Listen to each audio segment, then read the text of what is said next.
గాంధీ భవన్ కు సీఎం రేవంత్ రెడ్డి వెళ్లనున్నారు. కాసేపట్లో కాంగ్రెస్ విస్తృత స్థాయి సమావేశం ప్రారంభం కానుంది. కాంగ్రెస్ విస్తృత స్థాయి సమావేశంలో సీఎం పాల్గొననున్నారు.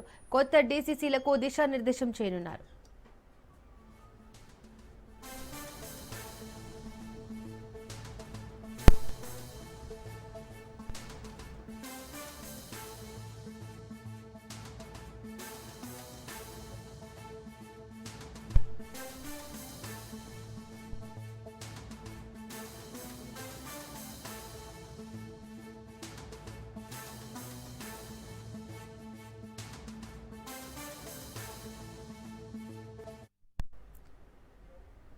గాంధీ భవన్ కు సీఎం రేవంత్ రెడ్డి వెళ్లనున్నారు. కాసేపట్లో కాంగ్రెస్ విస్తృత స్థాయి సమావేశం ప్రారంభం కానుంది.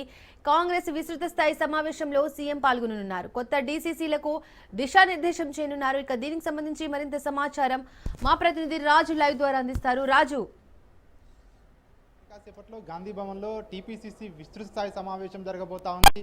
పీసీసీ అధ్యక్షుడు మహేష్ కుమార్ గౌడ్ అధ్యక్షతన ఈ సమావేశం జరగబోతా ఉంది. ఈ సమావేశానికి ఏఐసీసీ రాష్ట్ర వ్యవహారాల ఇన్ఛార్జిగా ఉన్నటువంటి మీనాక్షి నటరాజన్తో పాటు ముఖ్యమంత్రి రేవంత్ రెడ్డి, అదేవిధంగా ఏఐసీసీ కార్యదర్శులు, మంత్రులు ఈ సమావేశానికి హాజరు కాబోతా ఉన్నారు. అదేవిధంగా నూతనంగా ఎన్నికైనటువంటి డీసీసీ అధ్యక్షులు, అదేవిధంగా ఇటీవల పదవీ విరమణ చేసినటువంటి డీసీసీ అధ్యక్షులు కూడా ఈ సమావేశానికి హాజరు కాబోతా ఉన్నారు. కొత్తగా ఎన్నికైనటువంటి డీసీసీ అధ్యక్షులకు పీసీసీ చీఫ్ మహేష్ కుమార్ గౌడ్ చేతుల మీదుగా నియామక పత్రాలు అందజేయబోతా ఉన్నారు. ప్రధానంగా రాష్ట్రంలో ప్రస్తుతం పంచాయతీ ఎన్నికలు జరుగుతూ ఉన్నాయి. ఈ పంచాయతీ ఎన్నికల్లో కాంగ్రెస్ పార్టీ మద్దతుదారులు అధిక సంఖ్యలో దాదాపు 80 నుంచి 90% విజయం సాధించే విధంగా కాంగ్రెస్ పార్టీ ముఖ్యంగా డీసీసీ అధ్యక్షులు ఏ విధంగా ముందుకు వెళ్ళాలి అనే దానిపై కూడా ఈరోజు ఏఐసీసీ వ్యవహారాల ఇన్ఛార్జ్, అదేవిధంగా పీసీసీ అధ్యక్షుడు ముఖ్యమంత్రి రేవంత్ రెడ్డి వారికి దిశానిర్దేశం చేయబోతా ఉన్నారు. రాబోయే రోజుల్లో కాంగ్రెస్ పార్టీని మరింత బలోపేతం చేసే దిశగా కూడా ఈ కొత్త డీసీసీ అధ్యక్షులకు ఒక దిశా నిర్దేశం చేయబోతా ఉన్నారు. ప్రధానంగా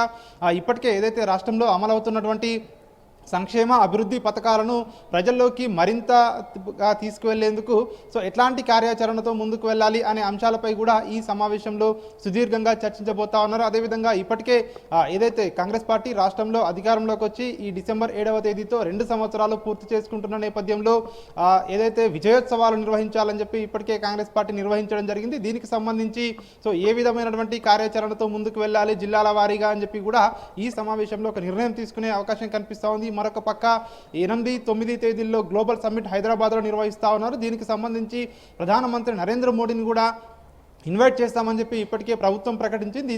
దీనికి సంబంధించి ఈరోజు ముఖ్యమంత్రి రేవంత్ రెడ్డి ఉమ్మడి ఖమ్మం జిల్లాలో పర్యటన ముగించుకున్న తర్వాత ఈరోజు రాత్రికి ఢిల్లీ బయలుదేరి వెళ్ళబోతా ఉన్నారు. ఢిల్లీ బయలుదేరి వెళ్ళి రేపు ఉదయం పార్లమెంటు భవనంలో ప్రధానమంత్రి నరేంద్ర మోడీతో ముఖ్యమంత్రి రేవంత్ రెడ్డి భేటీ కాబోతా ఉన్నారు. ప్రధానిని గ్లోబల్ సమ్మిట్కు ఆహ్వానించబోతా ఉన్నారు. అదేవిధంగా కేంద్ర మంత్రులను కూడా రేపు సీఎం రేవంత్ రెడ్డి కలిసి ఈ యొక్క గ్లోబల్ సమ్మిట్కు రావాలని చెప్పి కూడా ఆహ్వానించబోతా ఉన్నారు. వీరితో పాటు ఏఐసీసీ అధ్యక్షుడు మల్లికార్జున ఖర్గే, అదేవిధంగా లోక్సభ ప్రతిపక్ష నాయకుడు రాహుల్ గాంధీని కూడా ఈ సమావేశానికి ఏదైతే గ్లోబల్ సమ్మిట్ ఉందో దీనికి రావాలని చెప్పేసి కూడా ముఖ్యమంత్రి రేవంత్ రెడ్డి స్వయంగా వెళ్ళి ఆహ్వానించబోతా ఉన్నారు. కాంగ్రెస్ పార్టీ ప్రతిష్టాత్మకంగా ఈ 2 సంవత్సరాల పాటు అమలు చేస్తున్నటువంటి సంక్షేమ అభివృద్ధి పథకాలను ప్రజల్లోకి తీసుకువెళ్లాలంటే ఖచ్చితంగా డీసీసీ అధ్యక్షులు క్రియాశీలక పాత్ర పోషించవలసి ఉంటుందని చెప్పేసి పార్టీ భావిస్తూ ఉంది. ఈ ఎవరైతే ఇటీవల పదవీ కాలం పూర్తి చేసుకున్నటువంటి డీసీసీ అధ్యక్షులను సన్మానించబోతా ఉన్నారు. కొత్త అధ్యక్షులకు నియామక పత్రాలు అందించి వారికి దిశా నిర్దేశం చేయబోతా ఉన్నారు. ప్రధానంగా 90% పైగా కూడా పంచాయతీల్లో కాంగ్రెస్ పార్టీ మద్దతుదారులు గెలిచే విధంగా కూడా ఒక డైరెక్షన్ అయితే వీరికి ఇవ్వబోతా ఉన్నారు. అదేవిధంగా రాబోయే రోజుల్లో ఏ విధంగా పార్టీని స్ట్రెంథెన్ చేయాలి, ప్రతిపక్షాల విమర్శలకు ఎప్పటికప్పుడు కూడా ఎట్లాంటి ఏ విధంగా వారిని ఎదుర్కొని ముందుకు వెళ్ళాలి అనే దానిపై కూడా ఏఐసీసీ వ్యవహారాల ఇన్ఛార్జ్ మీనాక్షి నటరాజన్ దిశానిర్దేశం చేయబోతా ఉన్నారు. ఇటు ప్రభుత్వము పార్టీ రెండు కూడా కలిసికట్టుగా ప్రజల్లోకి తీసుకువెళ్ళి ఎక్కడ కూడా ప్రభుత్వానికి పార్టీకి గ్యాప్ రాకుండా కూడా ప్రజల్లోకి కాంగ్రెస్ పార్టీ ఇచ్చినటువంటి ఏవైతే గ్యారంటీలు ఉన్నాయో, హామీలు ఉన్నాయో, ఈ హామీలని అమలు చేసి అదేవిధంగా అమలు చేస్తున్నటువంటి హామీలను ప్రజల్లోకి ఎందుకు సమర్థవంతంగా తీసుకువెళ్ళలేకపోతున్నామని చెప్పేసి కూడా ఆ డీసీసీల నుంచి ఏఐసీసీ వ్యవహారాల ఇన్ఛార్జ్ అడిగి తెలుసుకునే అవకాశం కనిపిస్తూ ఉంది. వీటన్నిటి నేపథ్యంలో డీసీసీ అధ్యక్షులు క్రియాశీలకంగా వ్యవహరించవలసి ఉంటుందని చెప్పేసి కూడా వారికి ఒక దిశ నిర్దేశం అయితే అవకాశం అయితే కనిపిస్తూ ఉంది. వీటితో పాటు సో రాష్ట్రంలో ఏవైతే సంక్షేమ పథకాలు ఉన్నాయో ఈ పథకాల అమలును కూడా సో అమలు చేస్తున్నటువంటి తీరును కూడా ప్రజల్లోకి బలంగా తీసుకువెళ్లేందుకు సో ఎట్లాంటి కార్యాచరణ తీసుకుని ముందుకు వెళ్ళాలి అనే దానిపై కూడా ఈ సమావేశంలో ప్రధానంగా చర్చించబోతా ఉన్నారు. ప్రధానంగా డీసీసీ అధ్యక్షులు అదేవిధంగా కార్పొరేషన్ చైర్మన్లు ఇప్పటికే కొంతమంది కార్పొరేషన్ల చైర్మన్ల పదవీ కాలం కూడా దగ్గరికి రాబోతా ఉంది కాబట్టి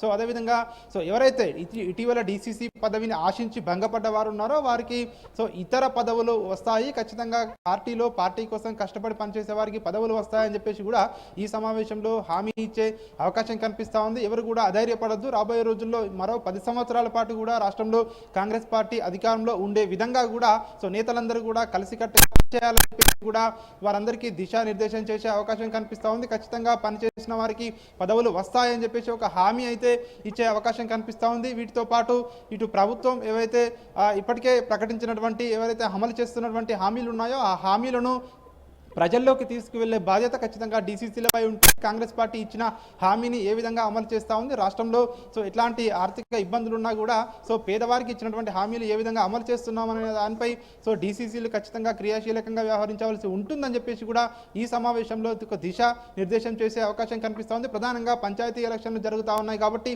వీటికి సంబంధించి కీలకమైనటువంటి అంశాలను సో డీసీసీ అధ్యక్షులకు ఒక దిశ నిర్దేశం చేసే అవకాశం కనిపిస్తూ ఉంది. దీపిక.